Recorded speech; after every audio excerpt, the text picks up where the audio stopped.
Hi అండి, అందరూ ఎలాగున్నారు? బాగున్నారా? నేను చాలా చాలా బాగున్నాను. ఈరోజు కనదుర్గమ్మ గుడిలో అమ్మవారి అవతారము గాయత్రీదేవి అమ్మ అవతారం అండి. అమ్మవారికి ఇప్పుడు నేను ప్రసాదం వండి అమ్మవారికి పూజ చేస్తాను. ఆ వీడియో నేను మీతో షేర్ చేసుకుంటాను. ఇప్పుడే మనం ఆ వీడియోలోకి వెళ్ళిపోదాం. వచ్చేయండి.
చూశారు కదండి, నేనైతే ఇలా పూజ చేసుకున్నాను. ఈ రోజుతో రెండో రోజు కూడా పూర్తయిపోయింది. అలాగే రేపు నవరాత్రుల్లో 3వ రోజు కదండి. రేపు 3వ రోజు అమ్మవారికి అన్నపూర్ణ దేవి అవతారం కనదుర్గమ్మ గుడిలో దర్శనం ఇస్తారండి.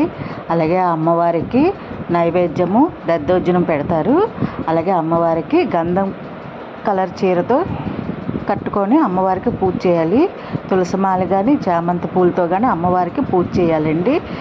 ఇంతే ఫ్రెండ్స్, రేపు దద్దోజనము అలాగే నేను ఎలా పూజ చేస్తానో వీడియో రేపు పెట్టేస్తాను. రేపు వీడియోలో మళ్ళీ కలుసుకుందాం.